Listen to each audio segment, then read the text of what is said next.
And to start with, welcome to the Museum of Lead Mining and our 50th anniversary. And this is the first talk in our programme. My name is Buddle, and I've been a trustee here since 2022. As you may know, there's a lot to discover on the site, not just the museum, the site, in fact, rather too many choices for a brief introduction. So what I did was I took the anniversary strapline, Lead Goes Gold, and I adjusted it slightly, Lead to Gold. I chose 5 images to introduce 10 different aspects of our story, and that's count 50. If you'd like to ask questions, I'd be happy to try and answer them. I'm not an expert, but I'd be happy to try and answer them. But if we could keep those to the end, that would be lovely. Right, starting off with L for lead. It was the wealth of minerals, more different varieties here than anywhere else in Scotland, that attracted people to this area. God's treasure house in Scotland was what one author called it. And lead was probably mined here as long ago as the Roman times, when it was used for roofing. Welcome, come in. We literally just started. In fact, I might start again just for you. No, literally. We're going to do 10 themes, each with 5 images on a theme. And we've taken as the theme Lead to Gold, so L-E-A-D-T-O-G-O-L-D. And this is L for lead, because it was the wealth of minerals that attracted people here in the first place, more mineral varieties than anywhere else in Scotland. God's treasure house in Scotland, they called it. And lead was probably mined here in Roman times, used for roofing and pipes, and then also for pottery, leaded windows, lead bullets, lead coffin plates, lead crystal, just a few examples. Gold, of course, lured fortune hunters here in the 1570s to scour the gravels in the Burn. Even Elizabeth I's miniature painter, Nicholas Hilliard, you see here, was involved in a venture to mine for gold at Crawford Muir, Lead Hills. In 1540, local gold was incorporated in new crowns for James V and his Queen, and a lot of the coinage in James's reign and in Mary Queen of Scots came from this area. Our own local gold was also incorporated in the mace, which Elizabeth II presented to the new Scottish Parliament in 1999. Gold, as you'll know, is a very pure metal. It doesn't rust, it doesn't corrode or tarnish, and it's a good conductor of electricity. So it's used in many computer parts. And gold compounds have been used in medicine for centuries. Glasgow Royal Infirmary, which some of you may know from the picture on the screen, used it in pioneering treatment for chronic rheumatoid arthritis. E for excavate comes next. Lead is found in very hard rock. Mining is therefore hard work, particularly 200 years ago with the tools you see here in an illustration from the bookplate, one of the bookplates in the library. The bucket, or kibble, was used to lower miners down to their work, with one foot in the bucket and the other foot keeping their body pushed away from the rough sides of the shaft. You can see a kibble close up, just back from conservation, in a new display in the museum. The use of explosives and then machine tools made excavating the ancient grey whacker, the base rock here, much easier, as you see from these machine-drilled cores. The museum landscape is full of mining history, great heaps of waste rock, seen here from Meadowfoot Cemetery, or the remains of Pate's Nose smelter. Coal miners working in softer rock faced dangers from seeping gas, but for lead miners it was the smelting fumes which were deadly, which is why smelting was moved down the valley to Pate's Nose, from the original site, which then became the smithy and later the museum. Place names, of course, are part of mining history too, like the Gold Score cottages, after the scores or gravel debris from gold hunters in the stream. To find out how gold panning is done, you can book a gold panning session at the museum. A for action. This will introduce the people. There was no electricity in the mines until 1920, and no electricity in people's homes until 1950. The miners, of course, worked by candlelight, using about 18 candles a week, which they had to pay for. They covered their felt hats with animal fat, the only protection they had from water and rockfall. Timbermen were also very important, not only providing props and platforms inside the mines, but also beams, wheels, carts, tripods for operations above ground, like the historic beam engine at Straight Steps. The smith had a key role to play too, of course, making and sharpening miners' tools, repairing machinery, making axles and fitting horseshoes. I mentioned explosives. This box, which I hope you can see, is labelled Nobel Gelignite. As I'm sure you all know, Alfred Nobel, the Swedish chemist and entrepreneur, made a fortune from his inventions, including gelignite. Before he died in 1896, Nobel foresaw the ghastly consequences of his invention, and as you know, Dr. Death, as he was called, left over 90% of his huge fortune, and that would be worth about £1.5 billion today, a huge fortune, to setting up 5 Nobel Peace Prizes. Safety, of course, was vital in the mines, with bells ringing to sound the alarm. And here you see the instructions at Glencreef shaft. 555 rings was the accident signal, and there was instant dismissal for anybody found abusing or interfering with the system. D for drainage. Water and flooding have always been a challenge in mining, and the hills here are covered with lades or channels to collect and divert the water. Down the valley, beyond the cemetery, reed beds act as a natural filtration for water flowing down towards Sanker, one of the traditional methods which SEPA, the Scottish Environment Protection Agency, and Scottish Water have been rethinking and discussing with experts at the museum. In the mines underground, many inventions have been used to drive away the water and to repurpose it. The rag and chain method squeezed the rag down a hollowed out tree trunk, and suction then raised some of the water from below. Outside Straight Steps cottages, the beam engine filled 4 times a minute, lifting 70 litres of water each minute from 45 metres below. By operating pistons and trap valves, the machine then channeled the water not to the surface, but back into the stream, as water power, filling the beam engine bucket 4 times a minute, and on the cycle went again. You can have a look at a working model of this machine and the excellent diagram in the museum. We also have in the museum a working model of a water-powered hydraulic engine made in 1831. This huge machine, which is about the size of 2 double-decker buses, I understand, was dismantled and resited 4 times, as required for draining different mines. As cheaper lead appeared on world markets, the cost of mining local lead and harnessing the water could not compete. The mines finally closed in 1956, leaving the engine in situ over 200 feet down in the Glencreef mine. It's still there today, and one of the museum's next major projects is to find ways of interpreting this unique survivor for our visitors. Domestic water was drawn from pumps, like this one still standing outside Straight Steps cottages. One house, the highest in the village, never did have tap water. It all had to be collected in a bucket from the stream below at Belton Grain.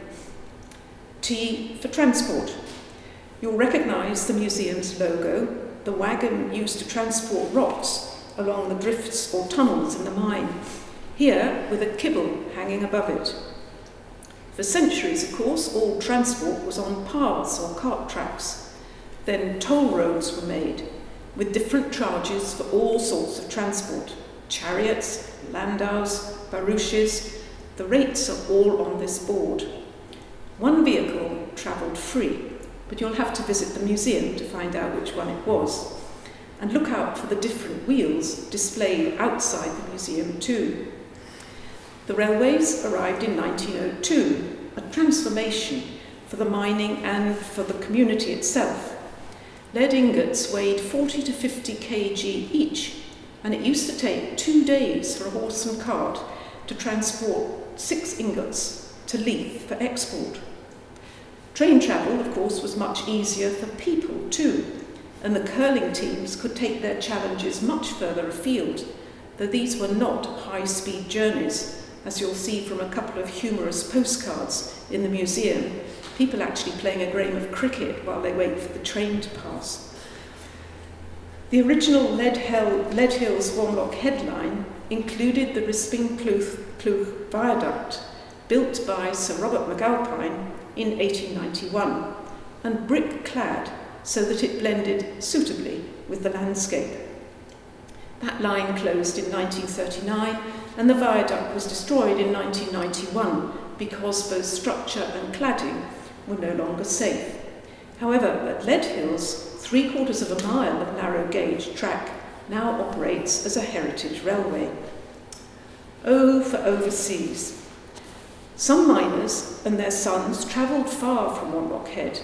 The stone you see here at Meadowfoot commemorates John Moffat, mason of Wanlock Head, and his missionary son, Reverend William, who died at Madras in 1859, aged just 36. Reverend William Hastie, whose father was overseer for 27 years at Wanlock Head, travelled in Europe before becoming principal of the Scottish Church College at Calcutta, which you see here still today. He challenged, but lost on appeal, a libel case brought against him by a Miss Piggott of the Zenana Mission School and Orphanage, whom Hastie alleged was having affairs at the same time with 2 colleagues, one Indian and one British, and was herself Anglo-Indian, a real scandal. Hastie was jailed in Calcutta, declared bankrupt, released, and he returned to Scotland in 1885. Here, I'm pleased to say, his teaching finally won acceptance, and he was appointed Professor of Divinity at Glasgow in 1895. He died in Edinburgh in 1903, and he's buried in the kirkyard here at Wanlock Head. The east window in St John's Church, now a private residence, was installed by William's brother John in 1911 in memory of their parents on the left and William Hastie himself on the right. For some sons, sadly, there was no return. When Reverend Blair dedicated the World War I memorial, the first name on the inscription is that of his son, whose figure stands against the sky. There was, and still is, plenty to read about overseas in the Miners' Library. Abyssinia, Afghanistan, Cuba, Iceland, Egypt, Japan, Poland, Polynesia, and here Robertson's Letters on Paraguay, published in 1839, with a frontispiece of de Francia, a man sort of wrapped in a cloak. He was the current dictator and modernizer of Paraguay after securing its independence from Argentina in 1813. G, we move on to great names. Great names associated with Wanlock Head include Joseph Symington, famous for designing the first steamboat, the Charlotte Dundas, launched in 1803. But while he was only 22 in 1786, Symington had invented and made a model steam-powered road carriage in the old manse here in Wanlock Head. Robert Reed emigrated to Montreal and rose to become director of Henry Morgan & Co., later part of the Hudson Bay Company. We have Mr. Reed's prize medals for his roses and for his pansies, but it was for his poetry, evoking his native Wanlock Head, that he became Poet Laureate of Montreal, awarded the Kinnear Wreath, which you see here, for his poem Kirkbride. A more familiar poet is Robert Burns, originally employed as excise officer at Dumfries, who called at Wanlock Head in 1789, needing spiked shoes for his horse. The blacksmith was busy, so Burns asked somebody called a person of influence, one John Taylor, to help him skip the queue, and wrote a poem, Pegasus, on the spot to thank Taylor for his favour. Burns surely remembered the lead statue of Pegasus installed in the marketplace at Thornhill in 1714, and it's still standing there today. The Fraser Institute no longer stands. It was close to the site of today's community centre and was demolished in 1991 because of asbestos problems.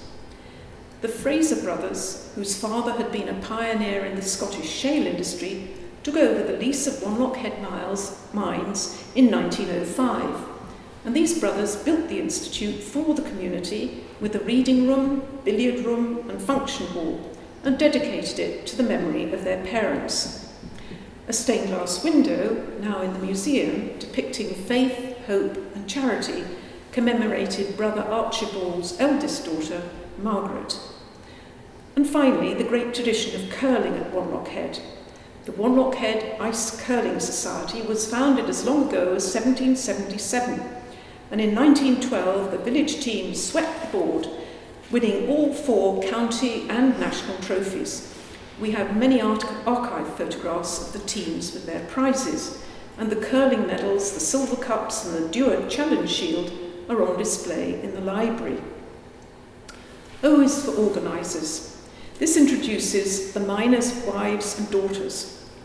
To save on candles, they organise themselves into groups to work the white-on-white embroidery known as flooring, after its delicate floral motifs. Mrs. Jimmerson, wife of an Ayrshire cotton agent, reorganised this cottage industry on a commercial basis, managing about 1,000 workers. Quality and delivery was strictly monitored.